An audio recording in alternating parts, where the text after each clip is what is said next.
The story follows an adventurer who wasn't afraid to risk everything, even his own life. He goes against the gods without a second thought, casually chewing on the remains of a minotaur. His arm is completely messed up, bones sticking out and skin shredded, but he still tries to move it. He kept eating. It had been a long day. Bit's cuts started to heal up on their own. He gets a new skill called Roar of Terror, along with Battle Axe proficiency. Right after, he uses that roar again. The noise caught the attention of the other monsters nearby. Later on, it's revealed that in the records of the nobleman stared at the inscription, his stomach twisting. The words made it clear. Eating the flesh of a monster was more than just breaking a rule. It was messing with the way things were supposed to work in the world, and doing it would mean crossing a line that shouldn't be crossed. The monsters started moving closer to him. In this world, taking in something from a monster brings a strange kind of inspiration. The dark magic started creeping into his body, slowly twisting everything from the inside. At first, it was barely noticeable, just a strange, uneasy feeling that something was off. His skin tingled, and sometimes his hands shook when he tried to make a fist. It was like the magic was quietly taking over, changing him in ways he couldn't see but definitely felt. Corruption hits with a rush that makes everything feel intense, like adrenaline flooding his body. Suddenly, he's stronger than he's ever been, his muscles buzzing with energy that doesn't feel normal. But as the change keeps going, something else starts to creep in.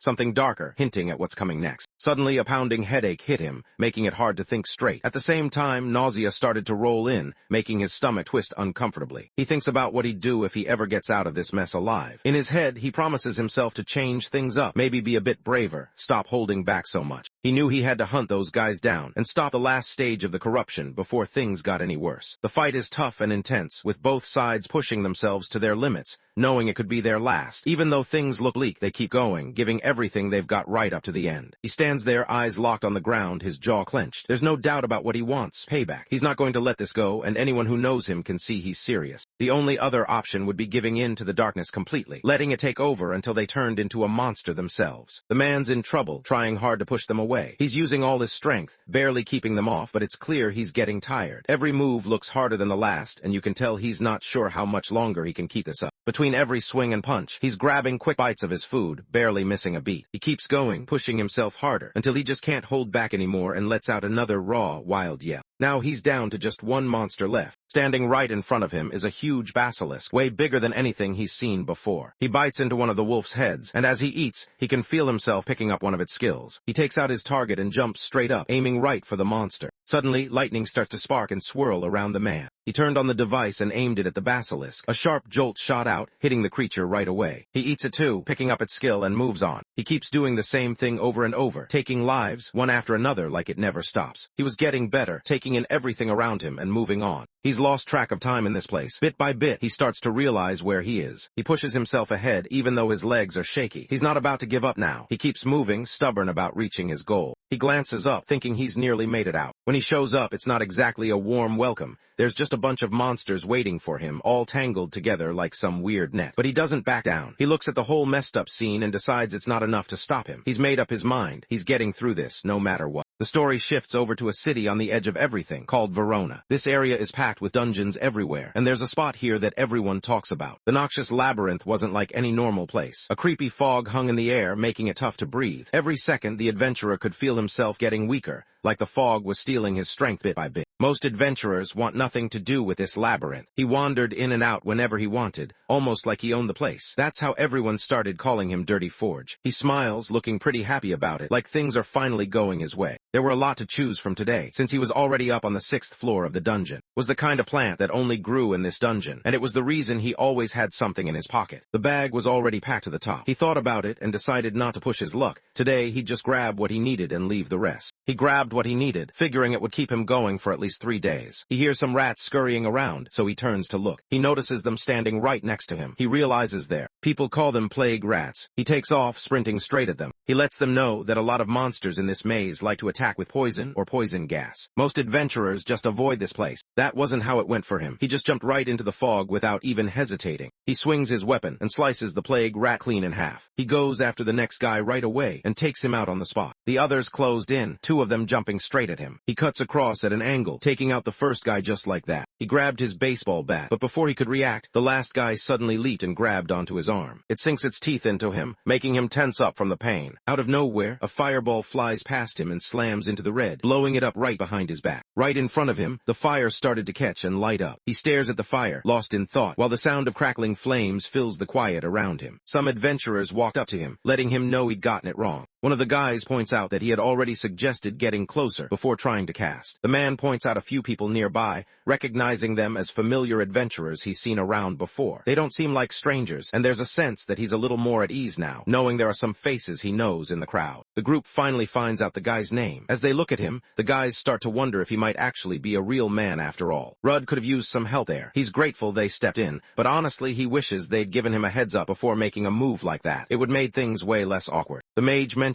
that he definitely heard the guy yell out the spell. Lets everyone know there's a clump of growing in this spot, and the guys notice it right away. Their faces light up like they just found something cool they'd seen online. Rudd gets hyped up as he hears someone say exactly what he wanted. He catches on right away, and you can tell it hits him. He started to wonder if they were just tagging along behind him, hoping he'd lead them to a good spot. The mage couldn't figure out why anyone would even think about doing something like that. He just didn't get it. They were just regular guys trying to get by in the maze. When they noticed him struggling, they figured they'd give him a hand. He figured the guy could at least say thanks, but instead, he just got called an asshole. The swordsman stands there, fists clenched, eyes locked forward like he's just waiting for trouble to start. Right next to him, the big guy is grinning, clearly just excited about whatever's coming up, probably hoping there's food involved. The mage, though, just kind of hangs back, looking out of place, and nobody can really figure out what's going on in his head. Rudd figures out pretty quick that he's not able to win this fight. He stops himself before saying anything else, realizing he shouldn't have doubted them. He feels a bit embarrassed, but he manages to say sorry for not trusting them at first. After that, he lets them know he's grateful for everything they've done to help. He stepped in to help, even though it was the last thing he wanted to do. Back in Verona, he makes his way to the Golden Hearth, the place he calls home. He hits the floor hard. Some guys complain that he smells so strong it's ruining their lunch, and they keep thinking about how to tell him since he doesn't seem to notice. For any adventurer, having strong skills is what matters most when it comes to taking down monsters. All he really has is that lame status immunity package, and honestly, it's not doing much for him. They just stare at him, not really buying that he's actually an adventurer. Seriously, who goes around calling themselves that? And what's up with having status immunity? Does that even make sense? That logic just doesn't add up. Now, the story explains more about his status immunity and points out that it's his own special skill. He was good at checking out places like the dangerous labyrinth, but when it came to fighting monsters, he was pretty much hopeless. Since he didn't have any skills for battle, no group ever picked him to join their team. That left him wandering around the safer upper floors, picking through whatever junk he could find. People started calling him the Dirty Forager. Basically, he was stuck as a bottom-tier adventurer, barely scraping by and struggling with even the simplest challenges. There are only a few rats scurrying around, and he starts to wonder if this is all his life is going to be, just surviving in the shadows, barely noticed, and not really making a difference. The thought kind of hangs over him, making him question what he's even doing here. He lay curled up in bed, staring at the ceiling, wishing things were different. He felt low, like nothing was really going his way, and all he wanted was something better. The next day, he showed up at the Adventurers Guild. He knows he needs to hunt down another cluster before whatever he picked yesterday is all gone. He notices the place looks a bit more crowded than it usually is. He walks up to the front desk and checks with the receptionist about any new big jobs that might have come in. She tells him about a new labyrinth that's just been found. He didn't expect that, and it catches him off guard. He points out how these dungeons are basically treasure spots for adventurers, packed with loot and chances to level up. Everyone's getting excited because there's some really good loot and magic items up for grabs. She mentions the poisonous herb he always brings around. Starting today, the price for it has dropped a lot. Rudd stares at the gold, barely able to process what he's seeing. He wants to know what went down, so he starts asking her about it. He mentions that the noxious labyrinth isn't even all that popular anyway. Everyone was gearing up to dive into the new one, so hardly anyone cared about the old one anymore. The hype was gone, and nobody really wanted it now. He couldn't believe it. The idea that supplies would suddenly run low just because a new labyrinth showed up just didn't make sense to him. It felt off, and he kept thinking about how things usually worked, and how a new labyrinth shouldn't mess everything up like this. Rudd started thinking about the new labyrinth that just showed up. He was curious and wanted to check it out for himself. He also wanted to find out exactly where it appeared. She tells him there's a new dungeon in the mountains, but this one's way tougher than he can handle. He's not sure what she's getting at and wants to know why she thinks he can't take it on. She tells him he needs to be at least E rank if he wants to get into the mountains. Right now, he's only E rank, so there's no way he can go in yet. He finds out he's not good enough for this one. His jaw tightens as he tries to hold back his frustration. He gritted his teeth, determined to get into the labyrinth, hoping there was still something he could do. But she just shook her head, reminding him the rules couldn't be changed, letting out a tired sigh. He figured if he went in there, he'd just end up getting himself hurt or worse. He tries to explain himself, but before he can finish, a man walks up to him. The guy looks serious and tells him that if he really wants to leave, there might be a way. He hints at some kind of offer and asks if he's interested in joining. He joined the group just to help carry their stuff. When he looked over at Rudd, he gave him a small smile. The story cuts to carriage rolling along the road. Inside, Rudd stood with the guy who first asked him to join as a porter. The rest of the group was there too, all looking ready for whatever was coming next. He was honestly relieved to see them. Lately, finding anyone willing to haul the loot from the new dungeon had been tough. Rudd just figures that's obvious. Every adventurer in the guild wanted to check out the new spot, so it wasn't easy to find someone willing to carry gear. The mage acts like he understands, but deep down he really doesn't. He nods along, trying to play it cool, but you can tell he's just pretending. He can't help thinking if he really needed to go with a scruffy forager. The other guy in their group seems dead serious about it, too, pretty much saying that almost anyone even a little bit helpful would have been a better choice. The leader steps in, telling the group to ease up. He points out that the guy's not new to all this. He's been out there as an adventurer for a while. That means he's got more experience than someone just starting out. Then, the leader decides it's time for everyone to actually get to know each other properly. The guy steps forward and says his name is Vale. He's the one in charge of the Crimson Blade crew. They're S and Rick too. All three of them are D-rank adventurers. Rudd steps up and lets everyone know who he is. He mentions that he's just an E-rank and seems happy to meet the group. Before heading inside, Vale wanted to check out what Rudd could actually do, so he asked to see his guild card. Rudd was cool with it and let him take a look. He nods and takes out the device, opening it up for the guy. On the screen, all his stats, level, and skills pop up, easy to see. Vale watched as a small flame flickered in Rudd's hand. He hadn't expected Rudd to pull off fire magic, even if it was just a tiny spark. Rudd didn't seem too impressed with himself, though. He knew the fire wasn't strong enough for fighting, but it was still useful. It could light up a dark room or help cook something when they needed it. Vale lets out a quick laugh, pretty sure that's plenty. The guy finally decides he's all in, and lets the new dude join the crew. Up ahead, Rick and Vale come into view. Everyone looked pumped now that they'd finally made it. Now, this door would lead them straight into the newly found labyrinth. Wondered if they were the first ones to show up, glancing around to check for anyone else. Rick looked a bit tense, clearly wanting them to get to the point and lay out what was going on before anyone else showed up. They walk through the door, but somehow, they end up back where they started, stepping into the same door all over again. Inside, what they find is exciting and full of surprises. The whole place is crowded from front to back, just like everyone said it would be. They spot some people off to the side, gathering. On the other side, some people were trying to take down goblins, dodging attacks and swinging their weapons. There's already a bunch of treasure getting organized. Looks around and just can't get over how crowded the place is. Everywhere he turns, there are adventurers packed into every corner. It's kind of a letdown for him. Vale figured the first floor had already been searched from top to bottom, just like Blue. Wasn't buying that anyone had gotten there before them. Rick pointed out that she was the one who mentioned it first,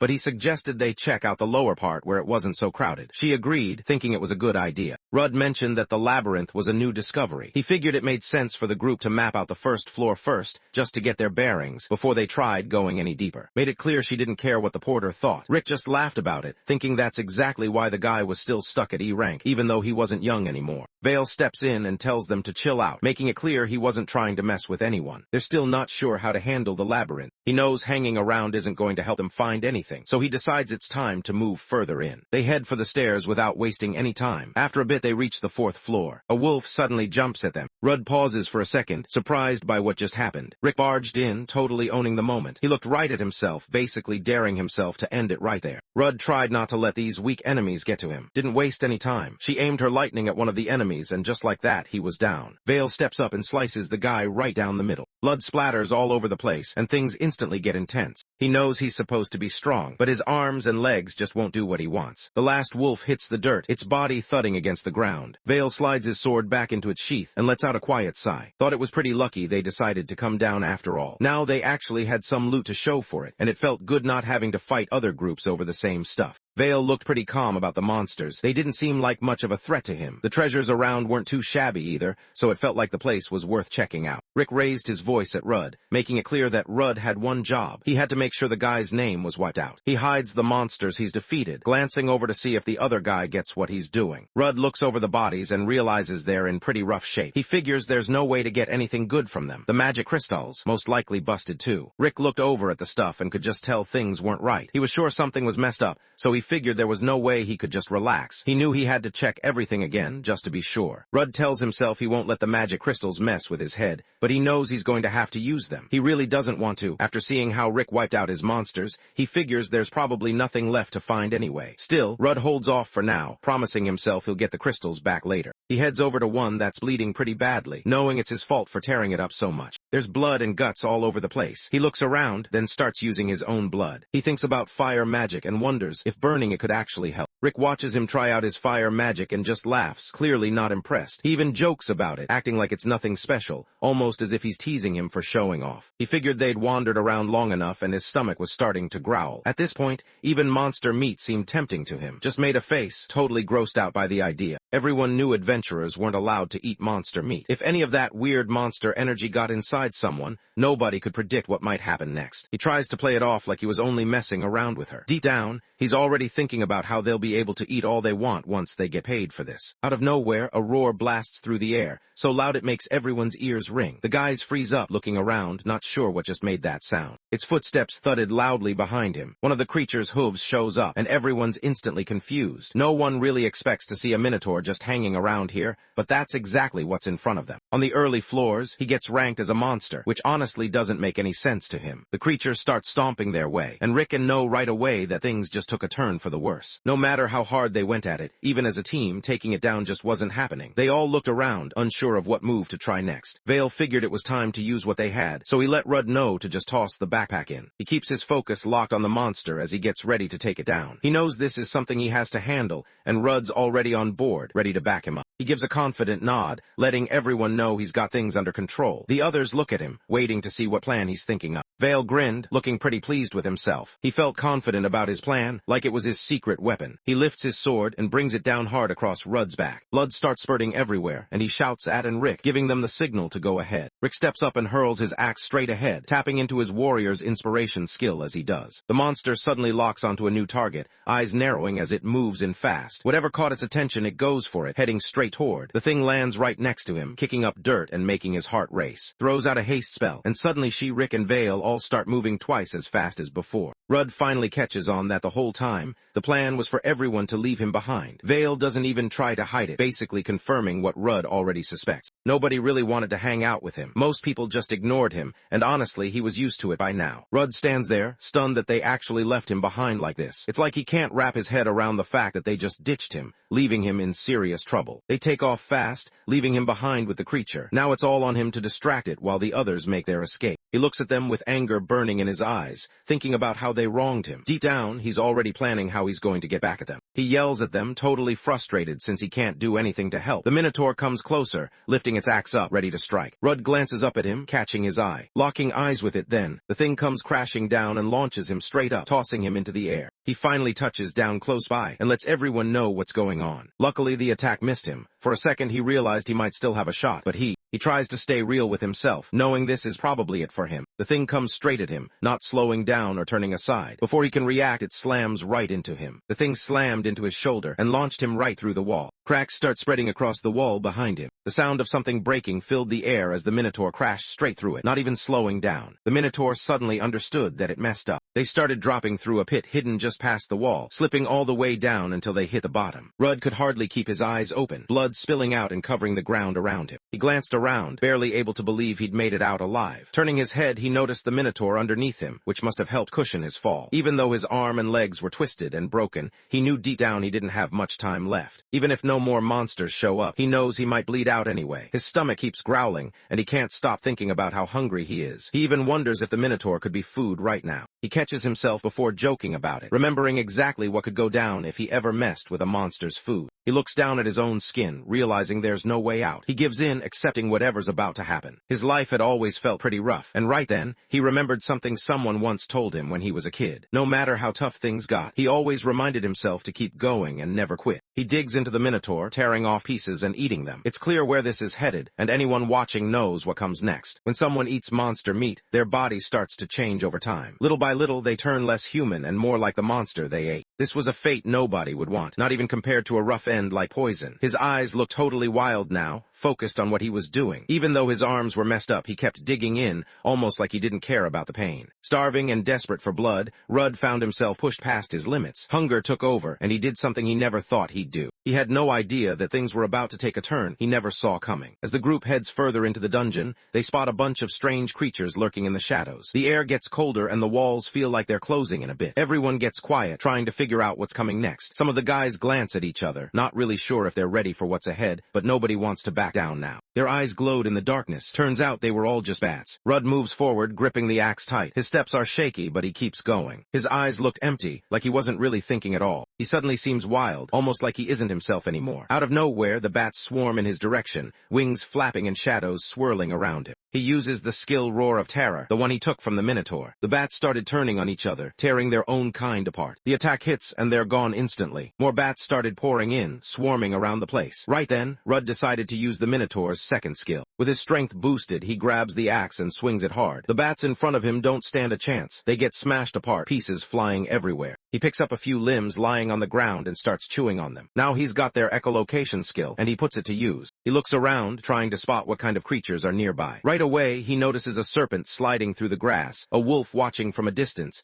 and some strange creature that's basically just a giant eyeball. There's also another hanging around. The senator could tell people were getting closer. He figured the party was really starting now. The real question is whether they actually believe he's just going to stand there and let them win, because he's ready to turn the tables on them. Rudd watched as a monster's arm shot through the air, landing with a heavy thud. At the same time, his own voice rang out, sharp and loud, cutting through the chaos. That thing definitely wasn't a minotaur. Nobody could even figure out what it was supposed to be. It just looked weird and out of place. Then, right in front of everyone, he took down this creepy eyeball monster without breaking a sweat. And while everyone was still trying to process that, he started talking about the bat. The saddle axe fits perfectly in his grip now, almost like it belongs there. He moves with it easily, barely even thinking about it anymore. He could tell where the monsters were just by picking up on their magical vibes, even if he couldn't actually see them. He's tearing through everything in his way like it's nothing. He grabs one of the eyeballs and brings it up to his mouth, looking a little grossed out but determined to go through with it. He takes a big bite, and every time he eats one of those monsters, something about him changes a little more. As he eats, he notices his strength coming back. Little by little, his injuries start to heal. He can tell there's way more strength in him now than ever before. It almost surprises him how much energy is running through his body. More monsters start rushing at him, and he just braces himself, getting ready for whatever's coming next. He seems like he's really into it, just taking it all in and having a good time. He steps out of the labyrinth at last, and sunlight washes over him. The sun starts shining right on him. Right away, he chills out and just lets himself enjoy the moment. He lets go of the axe, and it falls to the floor with a loud thud. He realizes he actually made it out, and a loud scream just bursts out of him. He can't believe he survived. Back at the Adventurers Guild, everyone's going about their usual business. Guys are chatting, checking the quest boards, and some are just hanging out after a long day. The place has that familiar buzz with people swapping stories and comparing loot. Some of the guys were huddled together, talking about something. Rick and Vale were there too. The guys stood in front of an old man, hoping he'd understand what they were saying. Each of them tried to look confident, but it was clear they were a little nervous. They took turns explaining their side, glancing at each other for support, careful not to mess things up. The old man listened quietly, his face not giving away much, which made them all a bit uneasy. After getting their report, he called back everyone who had gone into the new labyrinth. Now, only Rudd from their group was still missing. The guy running the Adventurers Guild in Verona goes by the name. Vale explains what really happened. On the 4th level, they ran into a minotaur. It was brutal. Rudd didn't even get a chance to defend himself before everything went wrong. If he'd just caught on a little earlier, things might have been different. He repeats the thought to himself, almost like he's trying to convince someone else. Even pretends to cry, probably hoping to make it all seem more dramatic. Isn't convinced. He watches closely, not letting anything slip by. He decides to keep an eye on things, making sure he doesn't miss what's really going on. For now, they decided nobody could go into that dungeon. The receptionist seemed a bit off today. Something about her looked different. He looked down, then got caught off guard when the door suddenly opened. The door swung open, and Rudd walked in. Everyone starts talking quietly, surprised that he made it out alive. Vale and Rick could tell things had taken a turn for the worse, and even didn't see it coming. Vale rushed over, relieved to see his friend was okay. He couldn't help but hope they'd both stay out of trouble. He leans in close, making sure no one else can hear, and tells him straight up, if he tells anyone about this, he's done for. Rick can come over too. They'd been hoping to find him, but the labyrinth was blocked and there was no way in. Rick reaches over and gives his shoulder a squeeze, just messing with him and hoping to freak him out a little. Vale couldn't help himself. He just let it out. He was honestly relieved to see his friend standing there, safe and sound after everything. All that worry he'd been holding in finally eased up, and for a second it felt like things might actually be okay. They figured it was best to just have dinner together and be glad he was back. He rests his hand on his shoulder, steady and quiet. Now both he and Rick notice that they can't move him at all. No matter how hard they try, he just won't budge. Rudd knows those three guys totally set him up as bait. Everyone's curious if it's real or not. Vale doesn't really get what's going on, so he just looks at the other guy, trying to figure out what he means. Rex stares at him, waiting for an answer. He clearly wants to know what was meant by that comment, not letting it slide. The tension in the air makes it obvious that Rex won't move on until he gets some kind of explanation. Rudd explains how Vale yanked the loot bag away from him, catching him off guard. Before he could react, someone else came at him from behind, leaving him vulnerable and totally outmatched. Rick pulled out one of his skills and got all the Minotaurs chasing after him. Hit the group with a speed boost, and just like that, everyone took off running. They didn't even look back, leaving Rick behind to deal with the mess. Vale just shook his head, thinking that was a total lie. He knew they hadn't done anything like that. Looked over, thinking this could all be sorted out with the lids of truth. Just then, a woman started walking down the hallway, her steps echoing quietly as she got closer. She's dressed up in this squid costume, looking a little out of place. Turns out she's always looking for answers, digging into things most people ignore. Didn't expect that, since she thought they hardly ever left the capital. It was kind of odd to think someone like her would go out of their way to search for the truth. Rek had been paying attention to how many porters his team lost, and the numbers just didn't seem right. Too many guys weren't making it back. He couldn't let it slide, so he decided to contact an old friend for help. That's when he brought in the truth seekers, hoping they could figure out what was really going on. He wanted her to decide which story was real, Vale's crew or S. Her eyes light up and she can't help but smile. Happiness just takes over her face. She explains that the guys in Crimson Blade are tough and serious. They don't mess around, and everyone knows not to cross them. She lifts her staff above her head, raising it straight up. The object started to glow, and she confirmed that what Rudd said was true. Vale knew he was finished, and the other adventurers just stared, not believing what the Crimson Blade had done. Vale couldn't believe what he was seeing. He glared at her, clearly annoyed, trying to figure out what she was up to and not buying her act for a second. Points out that he definitely knows about her ability, the Eyes of Verity. Normally, there's no way to get it through regular methods. The power it gave off was just as strong and special as having your own unique skill. Nobody can really hide the truth forever. Sooner or later, it always comes out, no matter how hard someone tries to cover it up. He wondered whose words people would trust more. Everyone in the room had to decide whose word they could really trust. On one side, there was a guy who promised to use his strength for the kingdom. On the other, there was someone who'd spent his whole life taking people out just to get what he wanted. Vale can't help but look anxious as the game goes on. Keeps raising his voice, clearly annoyed, making it obvious that leaving teammates behind is one of the worst things you can do as an adventurer. He went after someone on his own team, using him to draw out danger. Because of that, the others decided to look into what else he might have done wrong. There was no way he could dodge losing his adventurer's license, and on top of that, he was going to get sold into slavery. Yelled out, and right then, Rick dropped down on one knee. He dropped to his knees, not wanting to believe any of it was real. Vale's hands tremble. He looks at the others, unsure if they're actually serious about proving it. He gets forced into slavery, and when he finally faces the truth, it hits him hard. Nothing new had turned up just like before. He charges straight at her, swinging his sword with everything he's got, his face twisted with anger. Rudd gets it. He knows exactly what he needs to do now. As he moves closer to the truth seeker, everything starts to make sense. There's no more second guessing. He's focused, ready to face whatever comes next. Rudd rushes into the room, moving fast and not wasting any time. He steps in front of her and stops the attack, making it clear that is actually dangerous for their opponents. He lifted his sword, ready to take on the truth seeker. He takes the hit right to his face. Before he could even finish what he was saying, he got cut off mid-sentence. The veil shot across the room and smacked right into one of the walls. Right before the shockwave explodes outside, everything goes still for a second. It's like the world is holding its breath, waiting for what's about to hit. The wall was dented in, and both and Rick froze up, goosebumps creeping over their skin. Rudd thinks that was a big mistake right from the start. They walked over to the main room at the Adventurers Guild, looked at Rudd,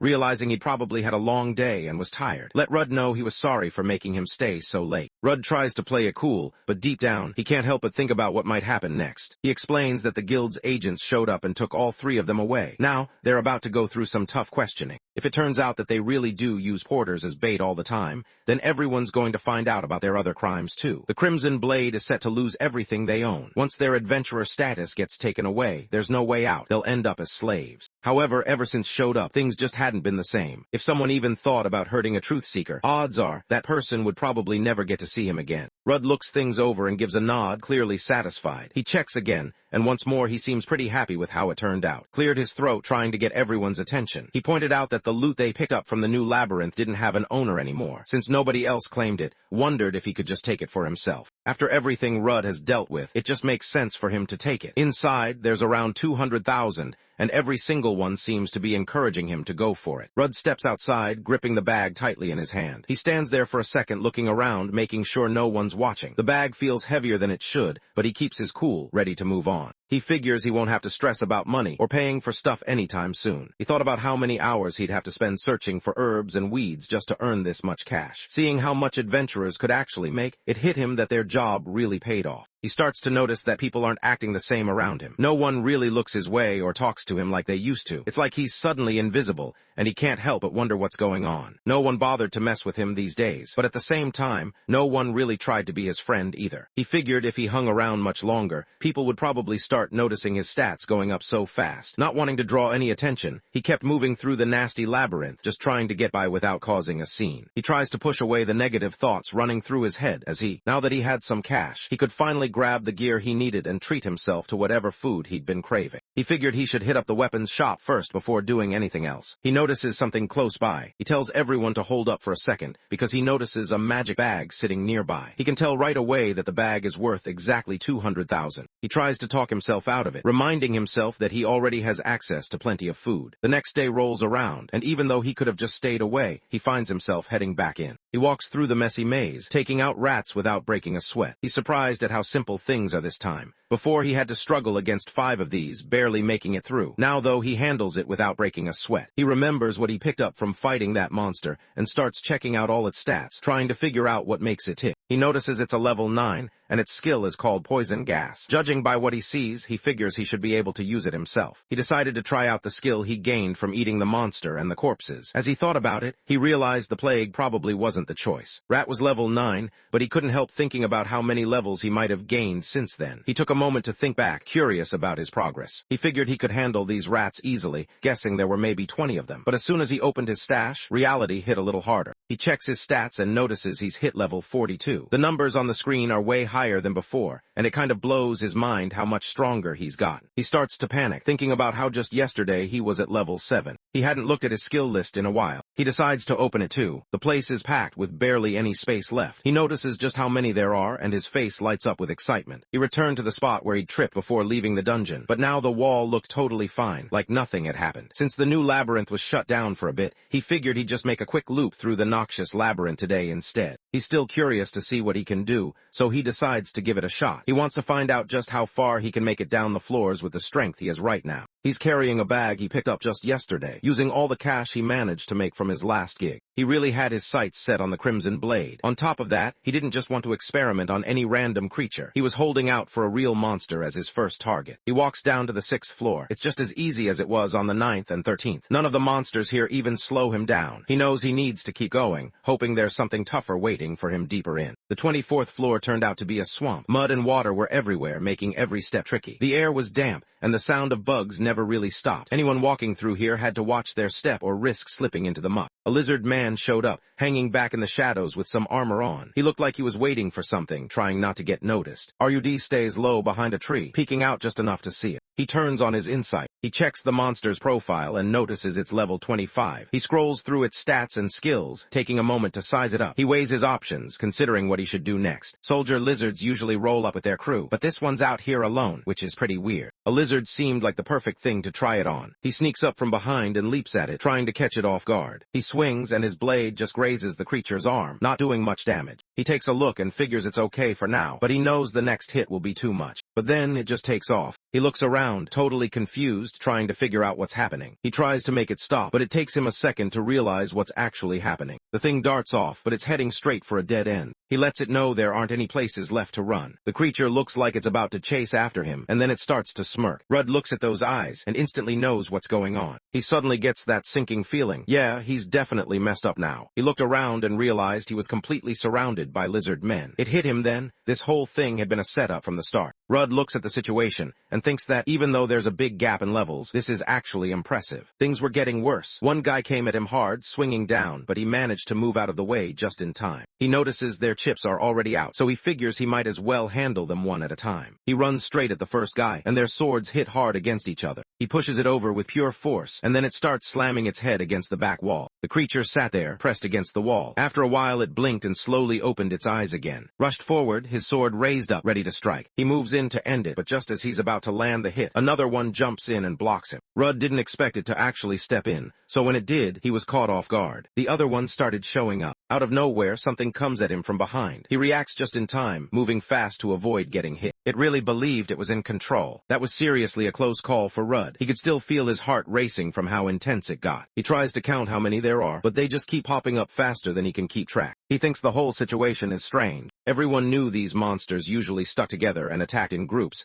but something about how they moved was different. They set up traps, timed their attacks, and worked together almost like they'd planned it all out ahead of time. It didn't feel random. Everything they did seemed a little too perfect. He notices this really faint, high-pitched noise right before they start attacking. He figured that must be what he was supposed to handle. He looks to his side. He noticed a red lizard guy standing far away. He taps into his instinct and pays close attention. Sorry, but the data you provided is empty. There's no script content to rewrite. Please provide the actual script you'd like me to edit. As he gets closer, it turns out that it's actually him. This one was just a regular lizard, nothing too special. It was level 32, though, which was a bit higher than most around here. One of its skills let it give orders to other lizards. Rudd nods, finally understanding how everything works. He gets it now. He's the one calling the shots in this game. The creature suddenly let out a loud scream, echoing through the trees and making everyone stop in their tracks. The guys started getting each other excited, and 3 of them jumped right in. They all jumped at him at the same time. Rudd grabs the Minotaur's enhanced strap and puts it on. He feels his strength fading away and can't help but yell out before he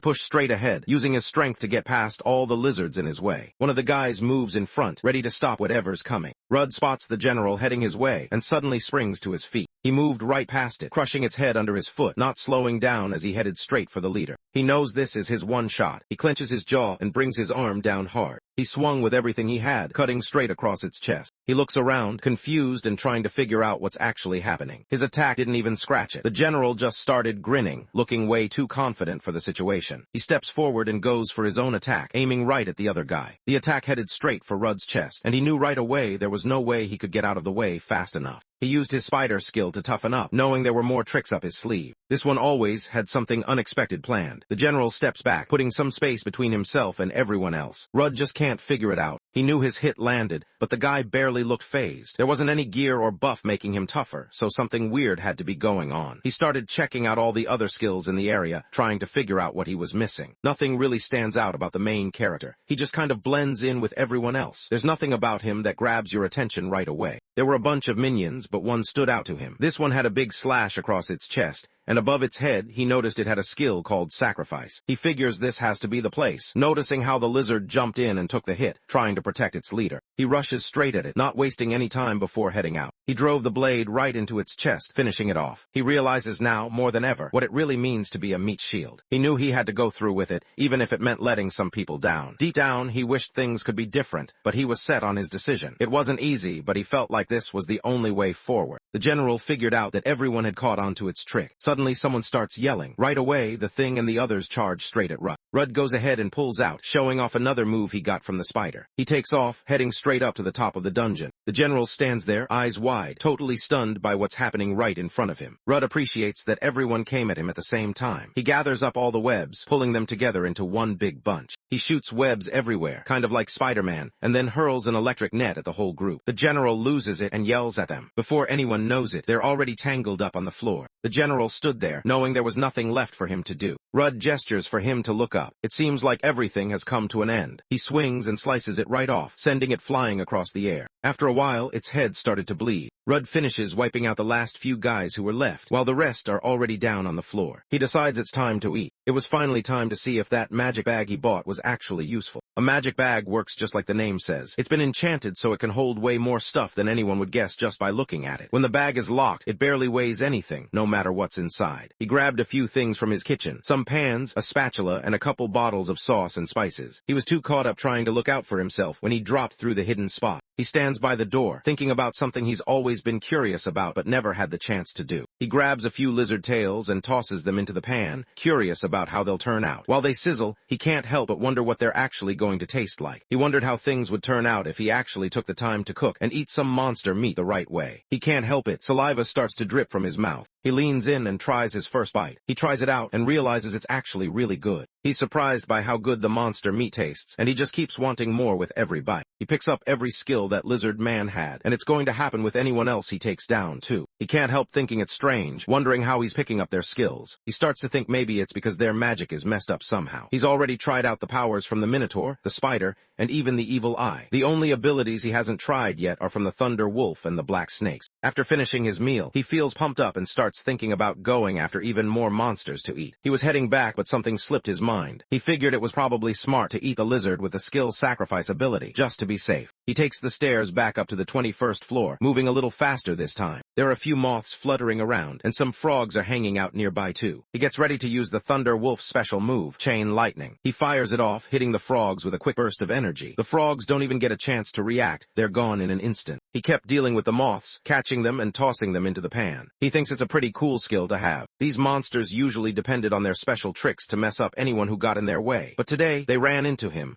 and luck definitely wasn't on their side. It's time for him to start making a dish with frog meat and bugs. He can only think about one thing right now, and it's got to be fried. That's what's on his mind. The venom toad meat turned out super tender, way better than he expected. The moth meat with the seasoning he used actually tasted pretty great too. As he ate, he couldn't help but think how much better all of this would be if he had a cold beer to go with it. He ends up getting all their skills just like that. He hears a loud sound that grabs his attention. It throws him off for a second. He's not sure what's going on, then he hears something hit the ground and some people talking. He starts to think about other adventurers out there, curious if anyone else has actually made it this far. He flops down on his floor, totally at ease, acting like everything's chill and he doesn't have a care in the world. He hardly ever gets to watch other groups in action, so he's hoping he might pick up some of their tricks this time. Blood slid down the edge of the sword, leaving a thin trail that caught the light. There's a woman lying on the ground, blood pooling around her. A group of guys stands over her, looking down. The whole scene gives off a tense vibe, like something's gone really wrong. She grabs her shoulder, looking a bit uncomfortable. One of the guys looked surprised. He didn't expect her to still have that much mana left, especially after everything that had just happened. He lets her know that all the work she's putting in actually matters. He moves his hand toward her head, then pulls back. She pulled back her hood, and it was obvious right away she had pointed ears and sharp eyes. She was an elf. He thinks to himself that elf girls are definitely something special. They look at the piece, thinking about how much it might be worth. It's a good-looking item, and they can't help but imagine what someone would pay for it. Rudd had always wondered if he'd ever come across something like this, and now it seemed like he finally did. He wanted to find some decent guys he could hang out and have fun with. Nobody saw him coming, so when he suddenly spoke up, everyone looked his way, caught off guard. Rudd just shrugged and admitted he had no idea about what happened before. He remembered everything that happened before, but right now, there was no way he could just walk past when he saw a woman getting attacked. The guys looked at him, trying to figure out his costume. They were all wondering who he was supposed to be. Rudd just tells them he's an adventurer. He keeps quiet about his rank, not really wanting to bring it up. The elf looks at him, eyes sharp, and suddenly signals that he needs to get out of there. She can tell that the guys chasing them aren't just any random troublemakers. They're adventurer hunters. That means they're after people like him, and it's way more dangerous than he thought. The warning hits him fast. He realizes he's outmatched and needs to make a move before things get worse. Rudd remembered hearing that these guys were just as strong as high-level adventurers. Curious about them, he decided to check them out more closely using his skills. One of the guys is level 65, but he can't check out his stats or skills right now. Everything's hidden from him. Everything just went blank. It was the same for all the other guys around him, each one caught up in the same weird moment. The guy, who looked like he was in his 50s, could tell something was off. He pointed out that these jerks were hiding themselves using some sneaky tricks. It could be something that hides things from being found. The leader gave his guys the signal. They knew exactly what he meant. It was time to deal with the intruders, no questions asked. The first guy jumps up and sticks his tongue out, acting goofy. Rudd notices how fast he is. He blocks the attack, and the other guy just shrugs, acting like it's no big deal. He didn't see himself as some weak guy. Rudd noticed him kind of mumbling, probably thinking he was talking to himself. The other guy just shrugged it off, acting like he was ready with some comebacks. It was almost like he expected things to get a bit sarcastic. Rudd finally starts to push back, standing his ground. The other guy looks around and points out that nobody else seems to find this funny. Everyone in the room was laughing, but it was clear that nobody was making it easy. The crowd just wasn't in the mood, and getting a reaction out of them felt like trying to break through a wall. Rudd stops for a second and draws in a slow breath. He suddenly spits out a stream of venom, hitting the guy right in the face. He drops his sword and suddenly his hand starts burning. He can't help it, he just starts screaming. was sprawled out on the floor, looking like he'd just taken a hard hit. But honestly, no one was about to give him the respect of using his name. His teammates stare at him, trying to figure out if he seriously just coughed up venom. To them, that's the kind of thing only a monster would pull off. Rudd knows he's not the strongest guy around, so he has to play smart to get by. He doesn't really fit the image of a classic hero, but this is just how he manages. He figures it's better to do what it takes than go down for nothing. Even if it means doing things that others might look down on, Rudd's just trying to make it through, hoping the other guy catches on and gives up. Thought about what just happened and started to question if that strange thing he did was actually his own special skill. He wasn't sure, but something about it felt different, like it was something only he could do. Even so, he told himself not to jump to conclusions yet. They waited until he relaxed a bit, and that's when everyone rushed him together. The first two guys rushed ahead, taking the lead. One of them didn't waste any time and went in for a swing. Rudd barely slips under just in time. He can't do anything to fight back, since the other guy's teammate is already standing beside him, ready to jump in. Rudd steps back, putting some space between himself and the others. Before he knows it, a boot comes flying straight at his face. Was already right there, barely any space left between him and his target. Rudd braces himself, his body tensing up as he gets ready to take a hit. He gets hit right in the face. Even though he tries to shake it off, the punch still hurts. The force hit him hard, knocking him off his feet and launching him straight back until he landed flat in a muddy puddle. Always acted like he was the toughest guy around. He'd even thought about just snapping his own neck to prove a point, which sounded wild. Still, he had to admit, what just happened was actually pretty impressive, even for someone like him. One of the guys steps closer to him, looking like he's about to say something. He decides it's time to finish things, and the second he steps into the room, everything gets real. As soon as he spots the water, Rudd takes off running. The guy steps in, trying to figure out where he's headed, moves to block him, making it clear he doesn't want the guy to go any further. He's in the tainted bog now. The more he pushes forward, the tougher it gets to turn around. At some point, there's just no going back. He wouldn't last long against the swamp's poison, so it was only a matter of time before he'd drag himself back out. The guys kept an eye on Rudd from a safe distance, wondering how long he was planning to stay in that gross water. They joked around, thinking maybe it was time to handle things the way real adventurers do. Meanwhile, Rudd didn't seem too bothered. He thought that falling in might have actually worked out for him, even if it looked bad. The air around the bog is thick and gross, making it hard for any adventurer to breathe. After just 10 minutes standing out in the middle of the swamp, their heads start to hurt and their stomachs twist uncomfortably. They can't help but wonder how much longer he's planning to stay out there, because this place is already getting to them. Rudd looked at the clock and figured it was time to get started. Honestly, he would like to hold off until the others got tired, but waiting wasn't really an option right now. He could tell she was hurt, and if he wasted any more time, it would only make things harder for the injured elf. He wanted to help her, but deep down, he also hoped she'd notice him. He looks at them, wondering what it must be like to get hit with poison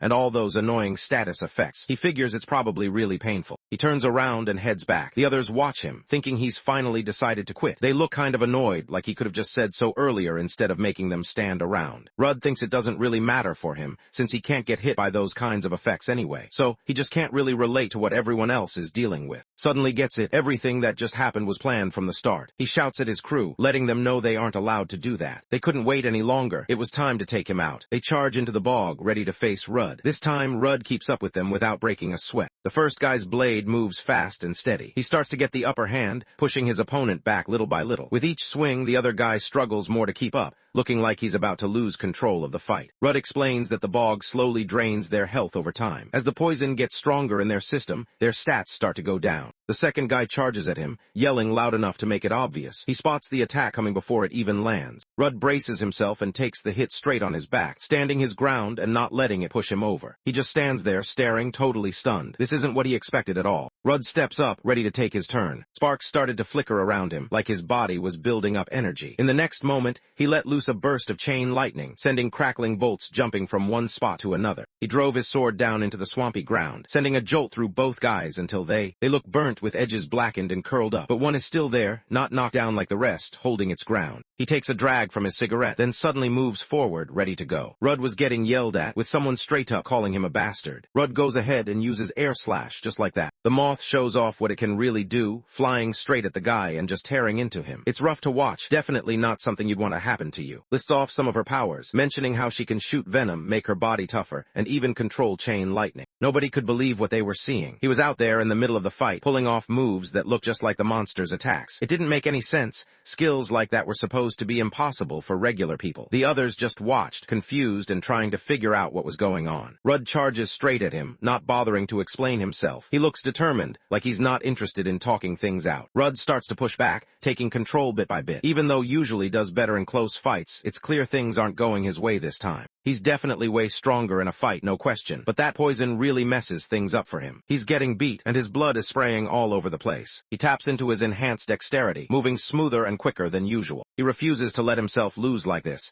especially not to someone he thinks is weaker. Gripping his sword, he focuses, pouring all his energy into the blade. With determination in his eyes, he rushes forward, ready to fight back. Rudd doesn't back down or try to escape. Instead, he faces it head-on, using every second he's got. The attack hits with so much force that his sword snaps apart, and the blow cuts straight through him, splitting him in half. He hits the ground. Rudd thinks he totally would have won if the poison hadn't messed him up. Rudd and the elf began walking side by side. She looked over at him, quietly grateful for his words, and he could tell she appreciated it. As they moved forward, there was a bit more trust between them, making the walk feel a little less awkward. He ended up saving her. She honestly looked pretty lost about what she would done if he hadn't come around when he did. For him, there was never really a choice. He just couldn't sit back and let things happen. He could tell she was putting on a brave face, but the poison had clearly taken its toll. He'd done what he could to help for now, patching her up a bit, but that wasn't really going to fix things. Seeing an elf around here was rare, especially in a spot like this. She looked out of place, and with those adventurer hunters right on her tail, he couldn't help but wonder what her story was. The story keeps going. Suddenly they notice the faint buzzing of a moth nearby. They spot it right in front of them, but this time it's massive. Rudd spots something that catches his eye. It's bigger and meaner looking than the rest, and he figures it must be the main moth everyone's been talking about. He checks it out and notices it's a level 37 greater moth. Its stats are way higher than he expected, and it has some wild skills like moth vision, plus it can throw out paralysis dust and poison dust. Rudd checks things out and doesn't seem too concerned. He figures there's probably nothing to worry about. He spotted a huge bug, but honestly he wasn't too bothered. He knew he could handle it no problem. He swings his arm, sending a sharp blast of wind straight at him. He doesn't really get why he's surprised. He had just read it, but the thing shot right past him and smacked him in the head. The ground got ripped up, and the attack just missed the elf. Rudd looks over to check if she's all right, concern clear on his face. She nods, pretty sure about her answer. Rudd sees what's going on and notices the scare tactics right away. He isn't impressed. He decides he's going to stand his ground and show everyone what real integrity looks like. The way it hovered up there made it look like it thought nothing could reach it, like it was safe just because it was out of arm's length. But honestly, that didn't mean it was invincible. He takes a deep breath and gets ready, focusing hard as he tries to pull off the air slash move on his own. The shot goes straight up and smacks right into the bigger moth, knocking it out. Blood shoots out from its wings, spraying everywhere, but the creature doesn't drop right away. He could tell things weren't looking good. The creature begins to release its paralysis dust, letting it drift out into the air. Rudd just stands there totally unfazed. Whatever's happening doesn't bother him at all. He just lets it slide like he's used to this kind of thing and knows it won't get to him. He starts thinking and suddenly it hits him. This trick could actually work on the elf. She starts doing some hand motions, and it looks like she's getting ready to cast a spell. A huge green beam blasts out, smashing into the ground and tearing it apart. Dirt and chunks of rock go flying everywhere,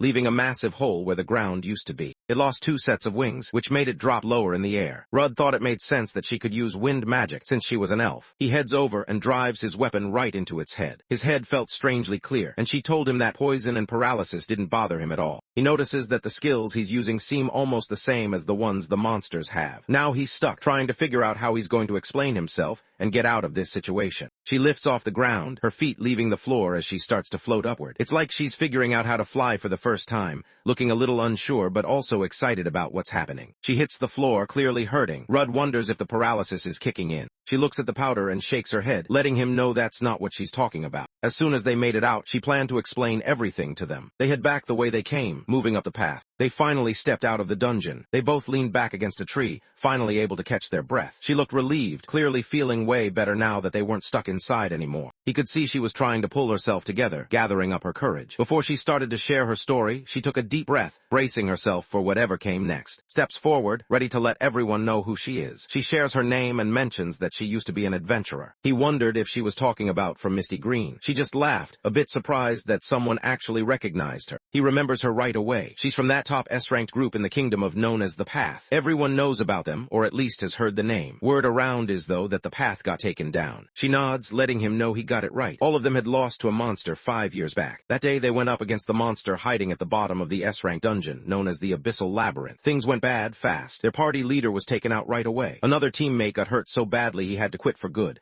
Someone else got stuck inside the maze and never made it out. She didn't escape without injuries either. Now there's a scar on her chest that proves it. He gets nervous and his mind races, trying to figure out what she's up to. He keeps going for a bit, not really thinking about what he's doing, but then it suddenly hits him. She explains that she got this curse a while ago. It's actually the sign that she's a level 2. He'd never heard of a down curse before, and honestly, she hadn't either. Both of them were pretty confused, trying to figure out what this weird thing even meant. She could only slow it down, not stop it. The adventurer hunters they bumped into before already knew about her. They probably figured the curse could help them somehow, or maybe they just wanted to take advantage of her now that she's living this new life. If her level drops all the way down to 0 like this, the state's just going to sell her off to make some cash. No matter what, she was going to die. Even with everything going on, her fate was already sealed. She knew there was no way she could handle being used like that. The idea alone made her want to run as far away as possible. Rudd stops for a second as something clicks in his mind. He starts to think that maybe he can actually do something to help her. He takes out his stat card and checks out the skill called Sacrifice. The card wants him to pick someone,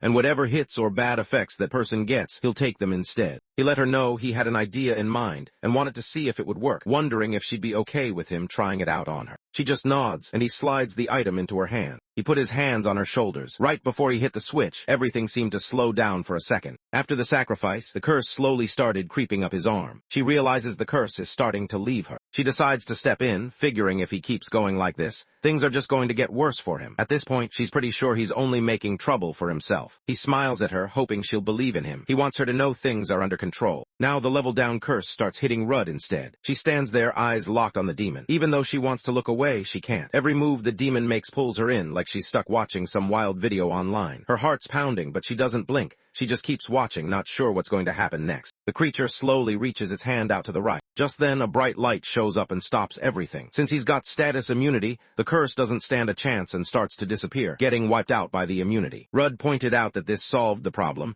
and honestly, everything looked fine. Nothing seemed out of place, and it looked like everything worked just like it was supposed to. She wanted to know what just happened, but he motioned for her to look at her card first. She's stuck at level 43 because of the curse, but now her status is back to normal. She stands there, barely moving, trying to process what's happened. For a second, she just blinks, realizing the curse isn't there anymore. It takes her a moment to let it sink in, but she can tell things are finally different. He explained to her that his special skill was status immunity. He figured he could get rid of the curse by taking it on himself, and honestly, he was pretty relieved that his plan actually worked. She looks at him, clearly confused and a bit annoyed, trying to figure out what's going on with him. He couldn't figure out why he'd risk so much for a person he barely knew. She starts to cry, but she stays where she is. Even though the tears don't stop, she's really thankful for what he did. He sees her smile and realizes that's all he really needs. He sits beside her and tries to calm her down, acting like it's no big deal. He handles it with quiet confidence, just being there for her without making it awkward. The guys walk back to the inn, tired but glad to have somewhere to crash for the night. Slammed her mug down on the table. She finishes eating and just leans back, looking pretty satisfied. The food must have been really good because she seems happy and content. The place had cheap food and decent drinks, so it was easy to see why Rudd liked it. He definitely knew how to pick a good spot to hang out. Rudd shot her a thumbs up, looking pretty pleased, but he also mentioned that the tavern used to kick him out whenever he showed up alone. He wonders if she should really be drinking that much, especially since she wasn't doing so great earlier.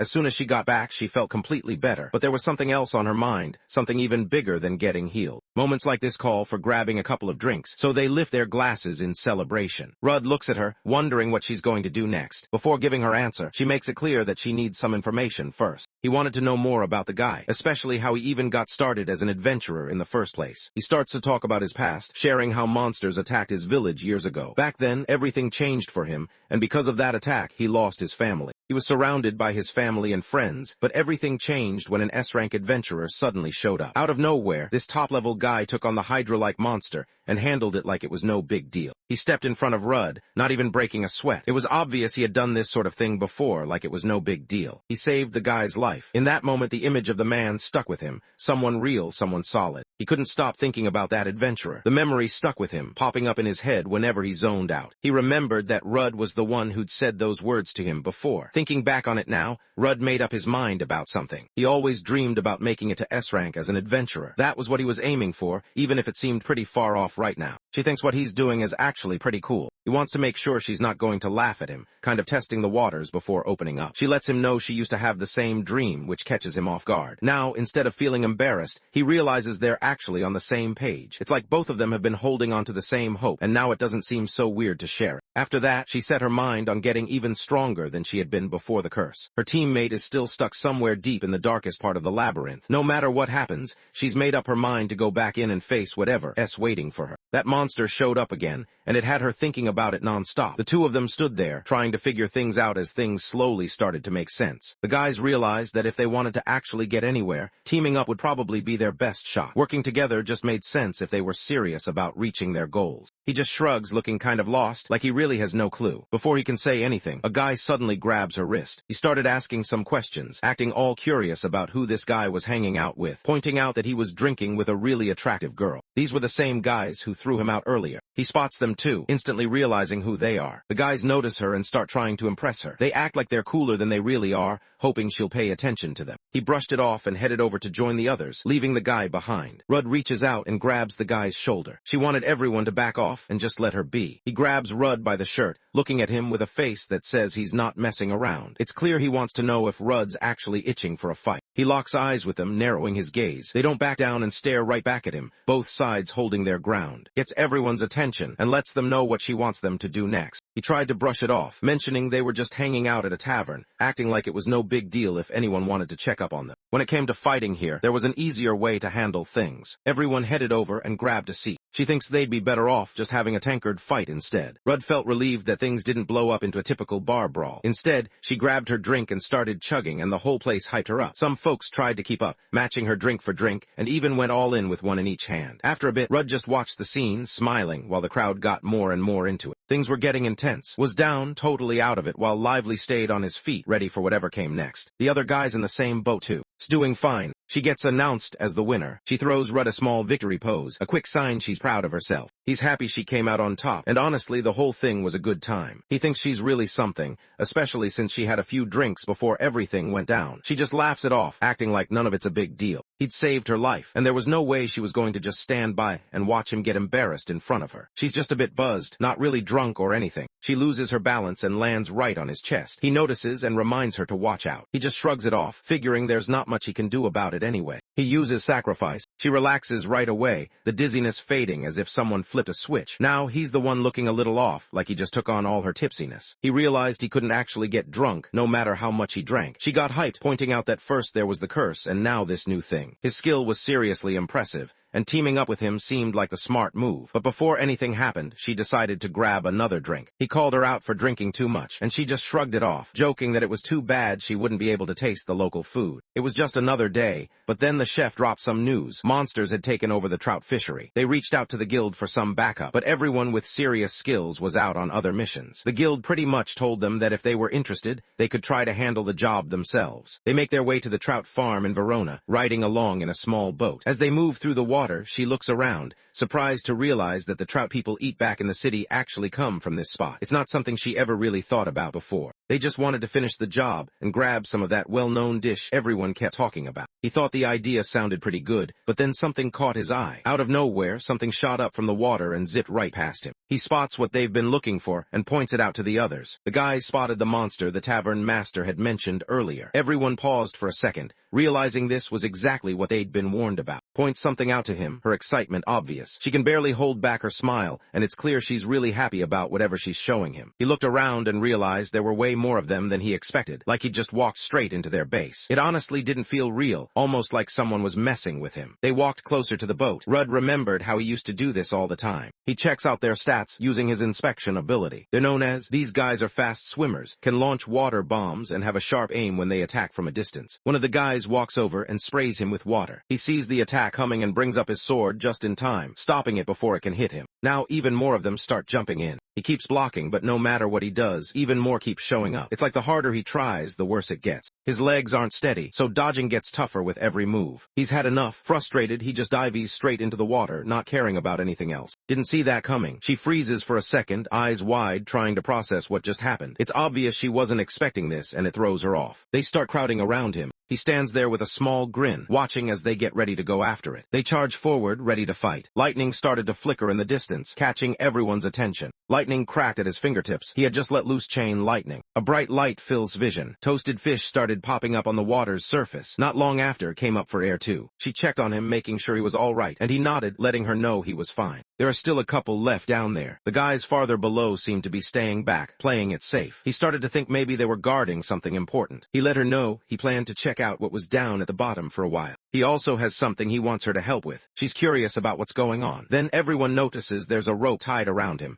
and he starts swimming down into the lake, going even deeper. He notices they're still not paying attention to him, just like he expected, but at the same time, they're not running away either. He looks up and finally sees it sitting right at the top. At the bottom of the lake, something big and creepy lurks, a monster hiding in the dark water. He leans in closer, checking it out, trying to see exactly what it is. Everyone finds out it's called the tentacles. He thinks it probably looks like some huge sea creature, maybe even something close to a giant hermit crab. The creature snaps off one of its own tentacles. Suddenly, it changes into a gel. He points out that the thing just appeared out of nowhere. He knows that if he doesn't deal with those 10 tackles, no matter how many he beats, it won't change anything. The creature just stands there, not making any moves to attack. Realizing this, he knows it's time to head back upstairs and get ready for whatever comes next. As he moves, his leg suddenly gives out beneath him. One of the tentacles grabbed him and started pulling him in. He figured out that they weren't actually trying to fight, so he started to relax. That's when things changed, just like that. He reaches out and grabs hold of its handle, trying to get a good grip. He fires off his chain lightning, but it mainly zaps the gel nefs and doesn't do much else. He figures that if he keeps at it, no matter how big it is, he'll eventually get the hang of it. He figures it's big enough, so things should be fine. Then he suddenly notices the tentacles are already split apart. He got distracted by how skilled it was. He didn't even notice its cut off limb until later. Right when it sensed the jolt running through its tentacles, the creature quickly ditched them, trying to avoid any serious harm. The tentacles, now separated, shot straight toward him. He knows things are getting serious now because he's running out of air. He gives the rope a quick pull, trying to get things moving. He's relying on to spot what's happening, and she catches on right away. She sees the signal and knows it's time. Magic starts to flow from her hands, pushing the sail forward as the boat picks up speed. The thing slides away, dragging the rope along behind it. As he takes off, leaving the monster behind, his heart pounds in his chest. He can still hear the creature's roar echoing in his ears. Every muscle in his body is tense, but he pushes himself to go faster, glancing back just to make sure the coast is clear. In that moment, he's just focused on getting as far away as possible, his mind racing with what just happened. He just stands there stuck while the other guy starts moving too. All he can do is watch. The thing was moving way too fast for anyone to keep up. He's on the shore, trying to catch his breath while coughing. She looks over at him, checking to see if he's all right. He figures he probably would have been in real trouble if she hadn't helped him out. Looking back, he knows he wouldn't have made it on his own. He explains to her that there's a monster hiding at the bottom of the lake, and it's the one causing all these to show up. The thing is fast and tough to hurt, so he knows he can't waste any time. He's gotta head down there right away. She mentions how the water gives the monsters an advantage, and her magic can't really get to them underwater. She wonders if there's something they can do to fix that. He thinks there's something he should say, but he's not sure if he can be completely honest with her. She already shared most of the details about her curse, though it was clear she kept a few things to herself. He had become part of the group, so it made sense for him to get a share too. He chooses to show it to her before anyone else. As he gets close to one of the gel nefs, he quietly asks her to keep it secret. He lets her know that what she's about to see isn't for everyone, and she should probably keep it to herself. But then, it goes right back down to the 10 tackles waiting at the bottom. The lake looked calm, but then something strange started moving in the water. It wasn't normal,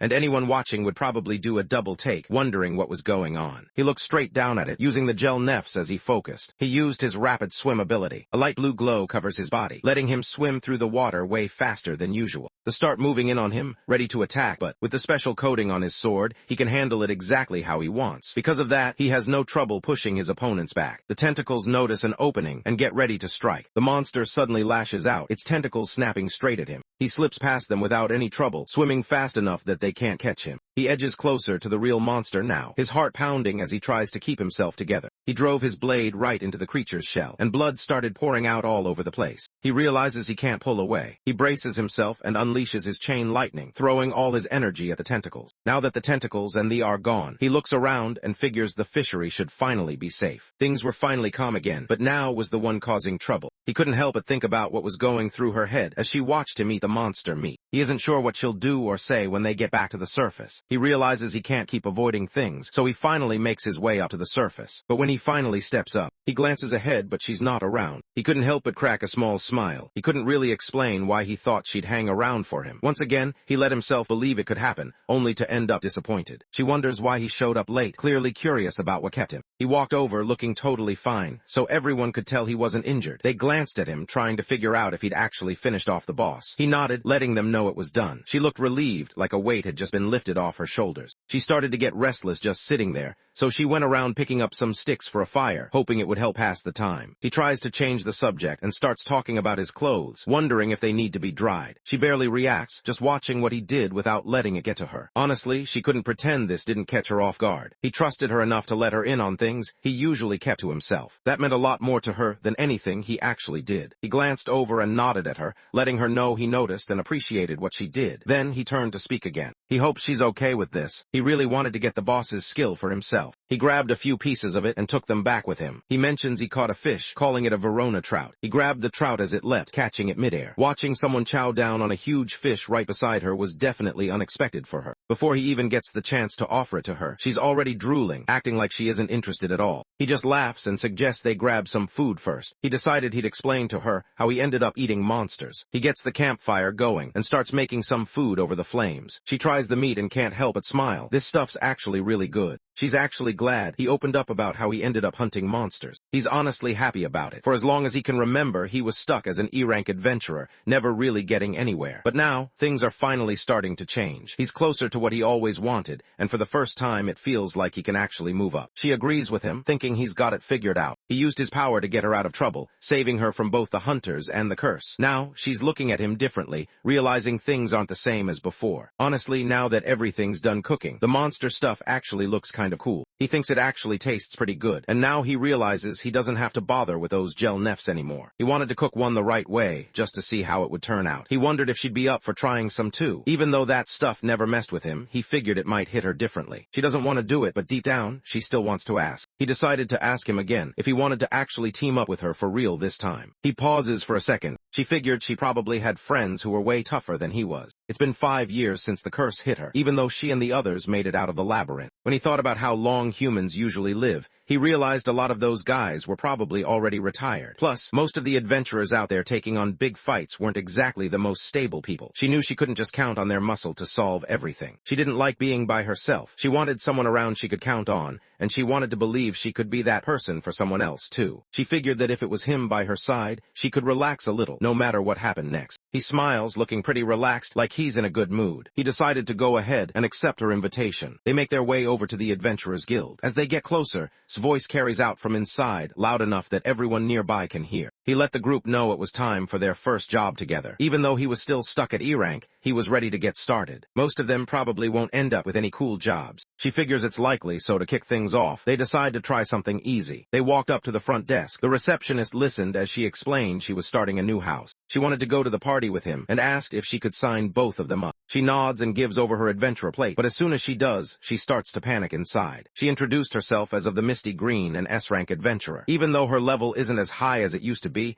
her stats are still really strong. She's kept her unique skill and all the other abilities she picked up over time. She starts to wonder why she'd ever want a party with the forager, but then catches herself before finishing the thought. Looked over trying to figure out what was going on. The girl just brushed it off, acting like nothing happened, and moved ahead with the registration right away. Was thinking it'd be cool if Rudd could level up while they were at it. She started wondering what stuff he still had to do to get there. She points out that he's already done enough when it comes to collecting stuff, so now all he has left to do is take down a few more monsters to finish up his task. Steps up and asks for the toughest job they've got, the kind of quest that would challenge a whole group of girls. She gives a quick nod, letting everyone know she's ready. Without wasting time, they all make their way out to the edges of Verona, leaving the busy city behind as they go. The receptionist let them know there was a job up for grabs. They needed someone to take care of some gray wolves, and it was available right now. Their stats are terrible, and their levels just as bad. They do have a stronger sense of smell, but honestly it doesn't really make a difference. He quickly uses Vanish, moving out of sight right behind the spider. Before they even have a chance to figure out what's going on, it all just hits them. He moves fast and takes them all out before they even realize what's happening. Some of the guys standing off to the side notice what's going on and start getting involved. He starts howling, making sure everyone else knows what's up. Then he looks at, letting her know it's her shot now. She nods, giving a quick thumbs up, ready to go along with the plan. She gets ready to use her spirit magic, focusing like she's done this 100 times. Meanwhile, another character shows up nearby, catching what's happening. One of her spirits was called. His friend turned to her, hoping to get some help with her abilities. Meanwhile, Rudd watched the whole thing, thinking it was pretty awesome to witness a real summon happening right in front of him. The wolves charged straight at her, their eyes locked on the target. Without wasting a second, she focused and started chanting, calling up her magic as fast as she could. Right before anyone could react, the two of them just vanished, their bodies dissolving into a thin, cold mist that drifted through the air. Honestly, it was way too much just for a few dogs. The ground started rumbling under everyone's feet, making it pretty clear things were about to get wild. Even Rudd had to admit that kind of power was on another level. He wondered how anyone was supposed to avoid something like that. It just didn't seem possible, no matter how fast you moved. She admits she can't pull it off the way she did before the curse, but honestly, it's still impressive. He's left thinking about just how powerful she must have been at her best. He suddenly notices a sound coming from somewhere behind him. A whole group of them jumped straight at him. He looks around, surprised to see there are still so many left hiding. He knows there's no way to avoid it now, not with how close it's getting. Suddenly calls out for. 1 second Rut was there, the next he was gone. The wolves moved in quick and quiet. The guys just stand there, looking around and trying to figure out where he disappeared to. Nobody really knows what just happened, so they just glance at each other, a bit lost. The guys suddenly heard him yelling from above. When they looked up, there he was, floating in midair. He seemed surprised, almost like he couldn't believe what she was capable of. He nodded, feeling grateful, and she pointed out that he really owed for this one. Even with things looking up, nobody's relaxing just yet. The guys know it's still way too soon to get comfortable. There are 10 more wolves hiding in the bushes around them, and honestly, there's probably even more somewhere out there, watching and waiting. It seemed like it was his turn now. She looks at him, trying to figure out what he's planning way up here. He pulls out the camera and starts using echolocation, checking out his surroundings like he's got some kind of hidden power. He notices the bats flying overhead, and somehow he can tell exactly where every wolf nearby is hiding. He counts each one, totally aware of their positions in the area around them. He counts about 30, including the ones they already dealt with earlier. If things keep going like this, they'll finish the monthly quota all at once. He points out certain spots for the target, guiding her where to strike next. The wolves glance up and spot a bright green light shining above them. Some of the guys take off, trying to get away as fast as they can, while the others just stay put, frozen in place. He just stood there and took the hit, his body breaking apart into a cloud of red mist. She keeps hitting every spot he shows her, not slowing down for a second. After taking down the wolves, he thought about how echolocation didn't work as well unless he was somewhere tight, like in a small room or hallway. Out in the open, it just wasn't that reliable. Even though her magic was strong, she couldn't hit every single spot exactly right. But if she could cover the edges and push the wolves from all sides, they could force them into one area. After a while, she starts to look a bit worn out. It's getting obvious that she's running low on energy. It was the perfect moment for him to step back, with the wolves standing right where he planned. She leaves everything up to him now. The next move is all on him. He moves in quietly from behind and lets out a wave that makes their bodies freeze. Suddenly, a thick cloud filled the room, and all the wolves dropped to the floor. They couldn't move the way they wanted, like their bodies just stopped listening to them. He takes each of them out, one after another. Eventually, they get all the bodies together. The final count ended up being about 52 wolves. She looked at the number, surprised they'd actually run into so many in just one day. He figures the number of monsters must have gone up a lot. Then he gets curious about the kind of spirit magic she used earlier. Basically, she explained that using magic here just means taking the power from that's already out there in nature. Most people can't spot spirits just by looking around, but they're always there,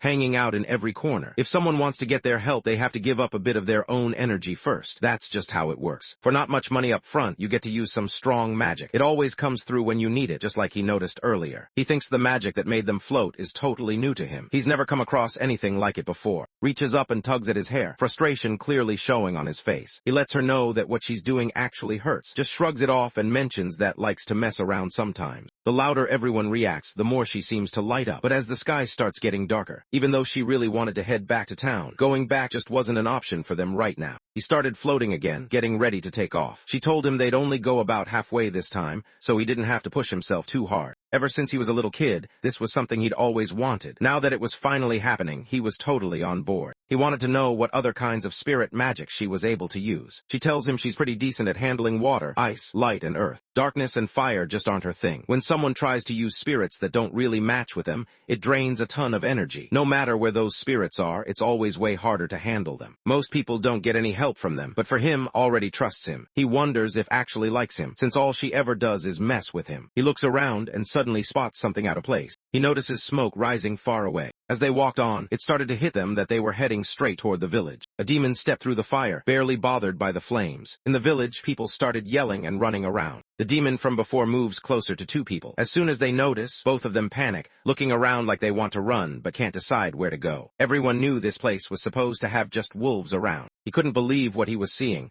just standing there. Out of all the things he expected to run into, this wasn't even on the list. It was the kind of moment that made him stop in his tracks, mind racing to figure out what was going on. The creature lifts its hand, and a glowing magic circle appears right above it. The adventurer quickly gets what's going on, and it's clear this isn't good. Something began crawling out of the portal. Turns out it's actually a lance. The thing darts right at the adventurers. The thing shot through the sky, flames lighting up the air in its wake. But as it got closer, out of nowhere, water swirls through the air and forms a shield in front of them. They glance over, curious about what's going on. It turned out to be Rudd. The guy went for a water bomb, launching it with solid aim. Right next to him, there was a spirit hanging out, kind of like his sidekick. Lets out a low growl, sounding kind of annoyed and dangerous at the same time. Everyone around can tell he's not in a good mood. Looked over at the two of them, checking to see if they were all right. Both of them nodded and gave her a quick thumbs up, trying to brush it off like nothing big had happened. She says they've got the monster under control, but in the end, they can't deal with it. Rudd knew he had to let the others know what just went down. He opened his mouth, ready to explain everything. He charges right in, trusting his gut to guide him. The monster shows up with a level of 27, which isn't all that impressive. Its stats aren't wild or anything, but it does have some interesting skills, one called Wisdom of Cinders and another called Wisdom of Earth. He notices that while the monster's level is lower than what you'd expect from a regular lizard, its stats still beat those by a bit. This meant the monster was in a whole different league. A new magic circle shows up. Suddenly, 3 more appear out of nowhere. Rudd points out that the 2 skills give him some serious knowledge about a certain element. While he's launching his attack, he shares what he's learned, feeling pretty confident about his new abilities. He realizes there's no way he can use magic to deal with this. His fire powers are just too weak right now, so that option's off the table. He knew fighting this guy wouldn't be easy, but he wondered if eating him could be the way to take him down for good. From now on, he decided he'd start using magic during fights. He came down fast, aiming right for the monster, but the just raised its arm and stopped the attack cold. He didn't expect it to be that easy for the creature. Just using its arm, it managed to pull it off, and that caught him off guard. He starts thinking maybe this skill steal thing doesn't actually work. Still, if it comes down to just competing in strength, he's ready and confident. Magic circles showed up again, lighting up the air. Without warning, they started firing off attacks, making the whole place tense up. He tries to slip past them, moving quickly so they don't notice. Everyone could see a huge blast go off right where he'd been standing just a second ago. His face shows that she's really stressed out. Rudd steps out from the flames, looking rough but still standing. She watches him, trying to figure out if he's done or if he's got anything left. He nods, letting them know he really means it. The creature held back 2 of its flame lances, using them only when it needed to protect itself. Clearly, it wasn't just some mindless monster. There was something smart about the way it fought. She points out that the creature is definitely watching them. She decides it's a good time to fill him in on what's going on, making sure he knows what they're dealing with. She had already told everyone to help get the villagers out, but some people were still stuck in the area. They had to be careful with their attacks and avoid making things worse, so using a huge, destructive spell was off the table for now. He already gets that she's running out of energy, since she used her magic to fly and bring them here. That means it's up to him now. He needs to figure out a way to take this thing down. She let him know she still had some magic left and would use it to help him. He could count on her. She wasn't going anywhere. He decides he's going to trust her completely. He locks eyes with her, tightens his grip, and rushes right at it without holding back. It lifts its hands again. Rudd sent outbursts of fire, trying to clear the way. Even with all the chaos, he knew he had to keep his eyes forward and concentrate on what was coming next. While he runs ahead, didn't hesitate, she ran right into the fire lances. He sends out 2 blasts of water, hitting the flames and putting them out. He spots the fire lances moving out of the way, opening up a straight shot for his attack. He explains that if she wants to stop the magic, she needs to use a counter element that's just as strong as his. His face twists with anger. His eyes narrow and his fists clench tight. You can tell he's really losing his patience now, ready to snap at any second. This time, instead of fire shooting out from the magic circle, rocks start to appear, taking shape right in front of everyone. Both of its hands shoot straight at Rudd. She lets him know this is his moment. She called up the wind, making the rocks around her float. One by one, she aimed and knocked out every single rock the other side had thrown at her. Rudd explained that this time, she made rocks that that matched the others in size, so they would cancel each other out. This way, she saves her mana and keeps the area around her from getting messed up, protecting herself at the same time. Her mana control is insane. That's what you'd expect from someone who used to be an S rank. He jumps high, way higher than most people could, and puts his extra strength to work. With steady hands and sharp focus, he swung down hard and sliced off his fingers. The monster instantly let out a wild scream, clearly in pain. He winced from the pain but pushed through it, charging straight at him and going in for an attack. But then, out of nowhere, a blast of fire shoots right into its mouth. Something inside started building up until, all of a sudden, it burst open from within. It turns out was the one behind it all. She wonders about its magic, curious about how it works, and what makes it different from anything else she's seen. He watches as it starts to burn, the edges turning dark and crispy. The smell gets stronger, and he can almost taste it just from the way it looks. Everyone in the village hears scream echo through the air. It's loud enough to make people stop what they're doing and look around, trying to figure out what's going on. Some folks wonder if it's finally finished. One guy points out that the sound and the explosion from earlier probably came from the same place. All they can figure is that whatever it was, they must have already beaten it. Baldy thought about how things could have been different if he wasn't hurt. If he hadn't taken that hit,